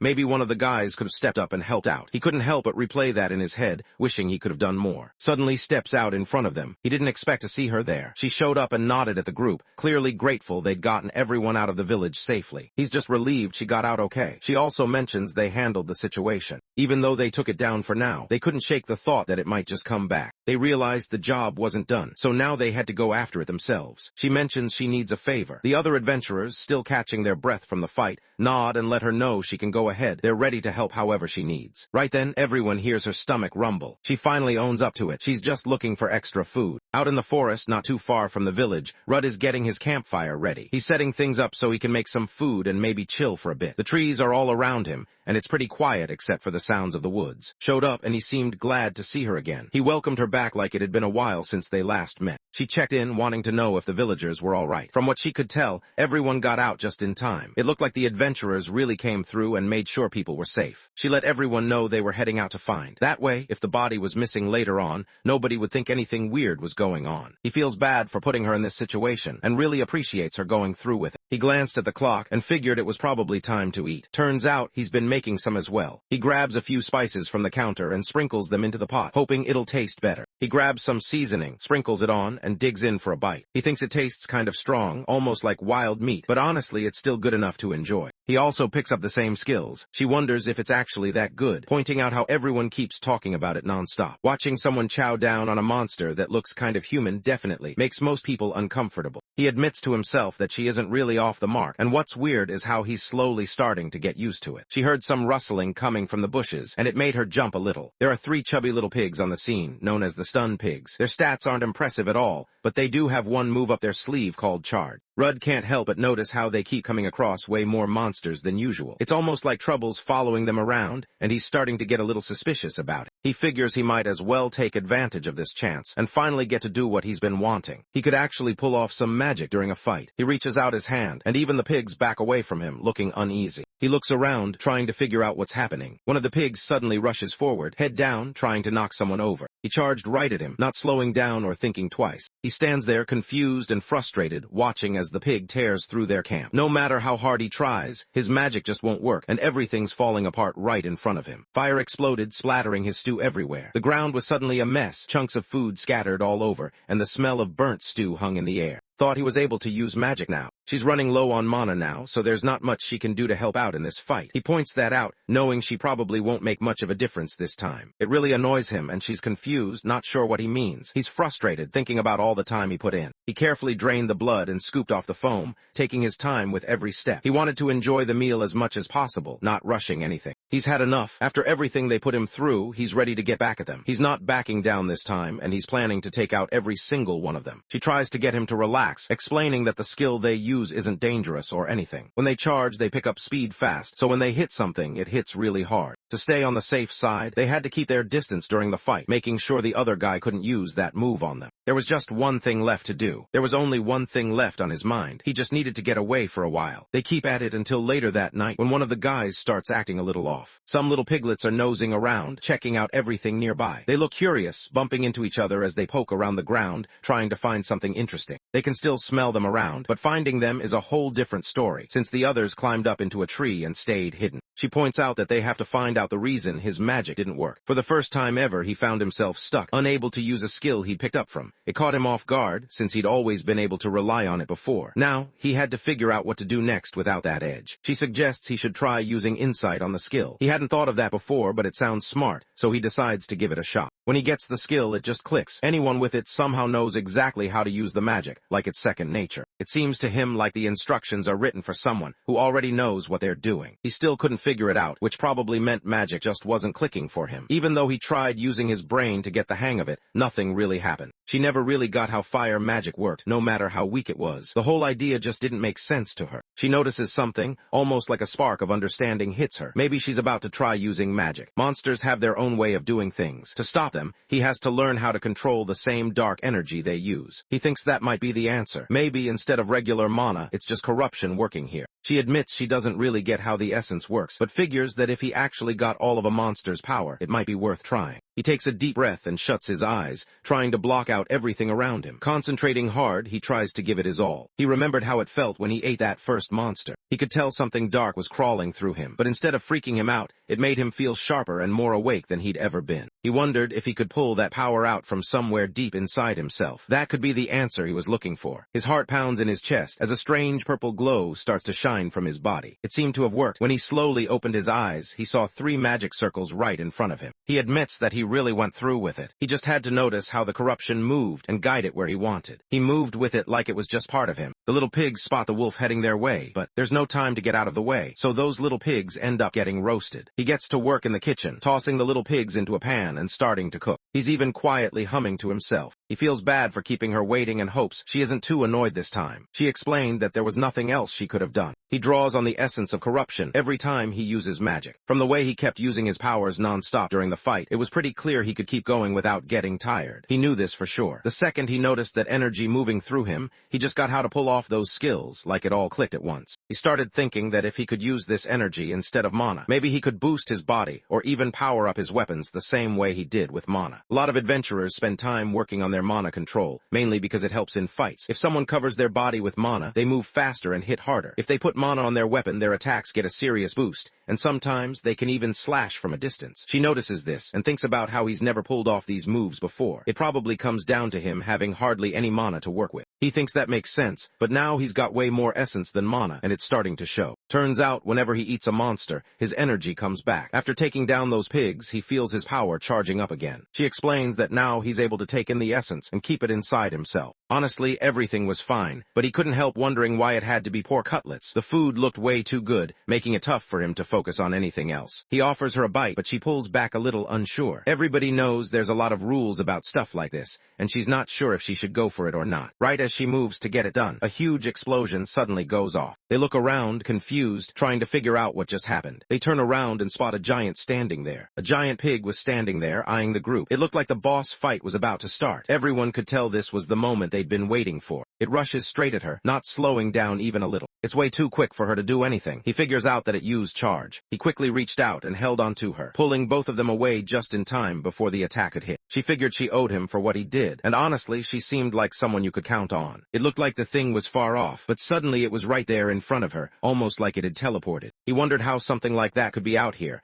especially since monsters like that usually stick to labyrinths. It didn't make sense for one to just be roaming around in the open. Rudd isn't having it. He's clearly annoyed and just wants this stuff to stop already. Once again, it completely messed things up for him down there. He had put in a ton of effort to create it. Thought the situation looked alright since the pig was being roasted, which usually meant things were going as planned. But then he pointed out that this pig had fire resistance, and the flames weren't even bothering it. The pig just stood there, completely unfazed, like it didn't even notice the heat. The creature in front of him was called a pig. It was level 38, and its stats weren't bad at all. Rudd thinks the stats look alright, but he notices the only abilities are charging and being able to handle fire. He taps into the secrets the earth holds, quietly shaping something brand new. Piece by piece, he builds a world from scratch, letting his ideas and the lessons he's picked up guide every step. Out of nowhere, a massive fist burst up from the ground and shot straight at the pig. Dirt flew everywhere, and for a second, everything seemed to freeze as the fist aimed right at its target. The boss doesn't slow down for anything and just barrels straight through. Rudd sees what's coming and knows there's no way he can get out of the way. He taps into his toughened-up power, and he takes the hit straight on. The force knocks him off his feet and sends him flying backward. He stumbled backwards into a tree, while watched nearby. He checks on him to see if he's alright, but then it hits him. Something's definitely off. She knows she can't let anything throw her off right now. There's just too much going on and every second counts. It's heading right towards her, so she quickly calls out one for backup. He wants more, so he tries to push it back with a few quick wind slashes. She lands one solid punch, but after that she's outmatched. With its tough skin, most hits just bounce right off. Even earth and wind magic don't really bother it. The creature lowers its head, scraping its hoof against the ground, getting ready to charge straight ahead. She notices the thing heading straight at her, ready to strike. Her heart starts pounding as she braces herself for what's about to happen. The creature pulls back, clearly scared. Rudd let out a terrified roar, his first real power kicking in as fear took over. He pushes himself off the ground, steadying his balance as he gets back on his feet. He points out that it still owes him for the food. He couldn't use charge or harden for a while, so if he somehow managed to use either one, it would be surprising. If this went on much longer, there was a good chance the problem would shift back to. He knows he can't take it down all at once since none of his skills are strong enough for that. But just by watching, he can tell this thing relies on one move, charging straight ahead. He never actually got the chance to try it out, but he's pretty confident he can handle it. He took a deep breath, getting himself pumped up and ready to go. The monster didn't waste any time. It started barreling straight toward him. Walks up to him, curious about what he's up to, but he just keeps doing his thing, not really giving her an answer. He kept his attention sharp, pulling the dark energy toward himself and guiding it through his body. He focused, channeling all his energy into his blade. As the boss stepped out, tension filled the air. He kept moving in, barely leaving any space between them. He blinks his eyes open, surprised before. He stopped and swung his blade straight through the pig, slicing it clean in half. Just stands there, completely lost for words. She doesn't know how to react, her mind racing as she tries to process what's happening. The monster splits right down the middle, its two halves dropping to the ground. A lot of the ground behind him is gone too. She just can't believe he actually did it in the end. He jumped right into the fight without any real practice. Deep down, he just had this gut feeling it might actually work. He can tell his essence pool just ran out. Right then, his sword breaks apart, the pieces scattering everywhere. She didn't see that coming, so she just stands there caught off guard. He starts freaking out, raising his voice and getting all worked up about it. He'd been using that weapon for ages, but still, she figured it just couldn't handle how much energy he pushed into it. Before heading out on any adventure, a weapon was pretty much a part of who they were. She could totally guess what he was thinking. It was a lot to take in. Figuring that was enough for one day, she suggested they wrap things up. He was cool with that, but before heading out, he wanted to try a bite of whatever snack they had nearby. The elevator doors slid open, carrying everyone up to the 7th floor. The adventurer stepped into the noxious labyrinth, the air thick and heavy around him. Every corner looked sketchy, shadows stretching across cracked stone floors. He kept his guard up, eyes scanning for anything out of the ordinary, knowing this place had a reputation for being seriously dangerous. At the start, some guys were giving Rudd a hard time, but they clearly weren't doing too well themselves. He was having a tough time trying to take down the King Plague rat. No matter what he did, the thing just wouldn't quit. It was bigger and meaner than any of the others, and every move felt like it barely made a dent. He could feel his energy draining, but he kept pushing, not wanting to lose now. Fat ass barrels straight in, crashing into the warrior. A guy suddenly steps in from the side and chops it down. He moves in from the side and finishes it off. The mage let out a long breath, clearly glad it was over. He looked tired, like the battle had really pushed him to his limits. Even though he tried to play it cool, anyone could see he'd been through a lot just now. Everyone's convinced that if they team up, there's no way they'll lose. Still, one of the guys can't help but notice he should probably start working out and drop a few pounds. While everyone's busy paying attention to something else, something starts to happen in the background. Nobody seems to notice it yet, but it's there, just waiting for the right moment. Someone sneaks up behind the knight and he quickly spins around. The mage steps forward, curious about what's going on. He walked over curious, thinking he'd just heard something. He looks around, surprised, like he really didn't expect to see stairs in this spot. The guys start to wonder if the stairs are even supposed to be here,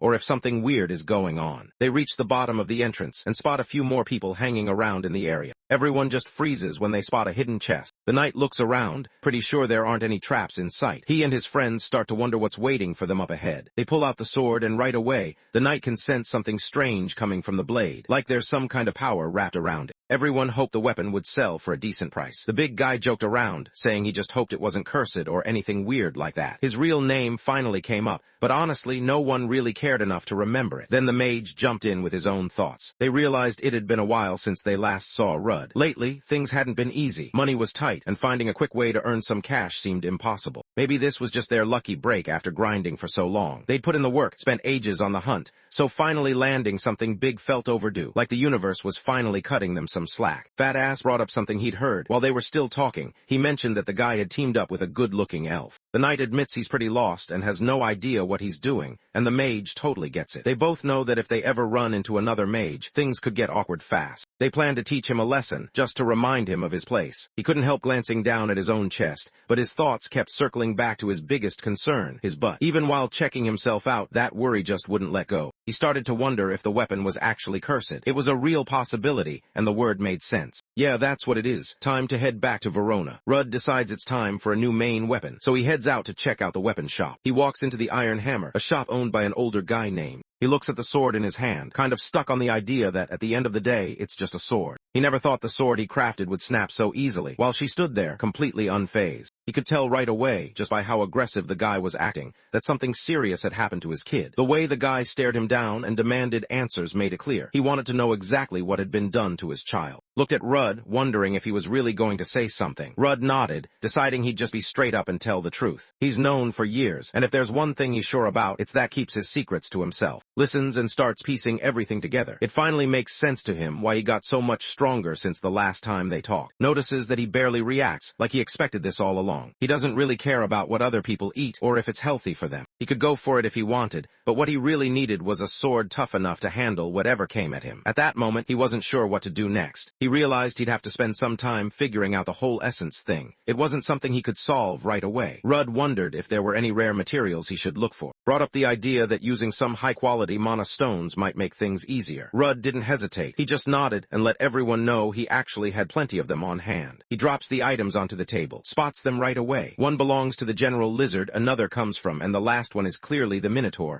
Looked back on everything he'd been through. He realized he'd really changed and grown, and for once it felt like he was finally on the right track. Rudd hears what says, and it really sticks with him. Lets Rudd know he'll reach out if he ever needs anything. While he waited, he was told to hold onto the blade. Before he lets go, he makes it clear that going in isn't an option. He thought about putting a part of himself into it, knowing that if he did, things could really change. If he breaks this sword, he's definitely getting handed a massive bill for it later. Rudd nodded, understanding what was going on, and started walking back to the inn with everyone else. Figured he probably wouldn't be able to use any attacks that needed essence for now. He really didn't want to risk it, since always got super into anything about weapons and armor. She thinks really stands out and has a lot of confidence. She's also happy to see that is making friends with other people, not just hanging out with her all the time. He starts to feel kind of awkward about always being on his own, thinking maybe he should say sorry for it. That's when those same guys from earlier show up again. On his way in, a guy comes over and wants to sit with him. He looks really jittery, like he can't stand still, and his eyes dart around the room. Something about him just seems off, like he's on something heavy. Rudd wondered what these three were after this time and looked over at. He lets them know there's an issue with her teammate and figures it's best to handle things face-to-face, the way adventurers usually do. Turns out the knight's acting weird because he's on something strong, fentanyl. He tumbles right over and crashes into someone else's table. The mage notices something off and wonders if the guy managed to sneak a drink or two when no one was looking. He had already started drinking before anyone else noticed, then told his friend to hang on for a moment. For a second, he wondered if he'd already sold that sword earlier. He just repeats the word kill non-stop, like he's stuck on a loop and can't say anything else. He hears the sword talking to. He kept going, taking out his enemies again and again. Each time his grip just got, refusing to let go. He loses it and starts yelling at it to be quiet. He swung at the mage and sliced him right in front of the big guy. He turns around. He rushed straight at and jumped at her. Rudd steps forward just in time, getting between the attack and the others. He blocks it, looking like he's got something important to say. This time, he lets him know that grabbing a couple of drinks isn't going to fix things. Two guys sitting nearby look pretty annoyed, thinking this dude's about to mess up their meal. Without wasting any time, they get up and rush straight at him. Someone sneaks up and grabs him from behind. He's still gripping the sword tightly in his hand. He swings his weapon, hitting the adventurers and knocking them down to the floor. Apologizes, her expression awkward as she tries to make things right. He knew he had to step up and talk to the tavern master, even though it wasn't something he wanted to do. There was no way around it. This just had to get done. She promised to chip in for the wall repairs. She lets her attack fly, catching the knight right in the side. Everyone in the tavern had their eyes on the group, quietly watching. The tavern master noticed something was off with him and tried to figure out what was going on. She spots him and her eyes go wide. Out of everyone she expected to run into, seeing him here throws her off the most. Rudd got back on his feet and started thinking maybe she hadn't really tried her hardest against him. She insisted she hadn't done it. Most adventurers, after something like that, wouldn't even be able to stand back up. He's barely keeping his balance, but he's still going. He suddenly takes off, running straight at them as fast as he can. Rudd watches him and can tell something's really off. Looked around at everyone in the room. She pointed out that anyone who could heal should hurry and help the injured, since time was running out. People started moving, checking on those who were hurt and doing whatever they could to help. The whole place turned tense as everyone realized how serious things had got. Rudd blocks the attack and checks out the knight's stats. The knight's name is, and he's level 22. Right now is in berserking mode. Rudd looks at his stats and can't figure out what's going on. The numbers are way higher than he remembers, like something big has changed, but he has no idea how or why. It's got him confused, and he starts thinking back, trying to remember if he missed something important. Signals for Rudd to move left. He turns around and spots her getting ready to launch an attack. She decides to really go for it this time, rushing in with 3 attacks all at once. Steps up and stops the first attack. He tries to keep track of it, but the thing just disappears. Wonders if the blade actually soaked it up somehow. Her magic began to glow with a red aura. As soon as she saw it, she knew exactly what it was. Rudd's friend looked over at him, eyes serious, and let him know he should watch out with that weapon. There was something off about it. Everyone said it was cursed. Now that it had absorbed her magic and leveled up, he knew things were about to get way tougher. This wasn't easy. Jumped right at him. Now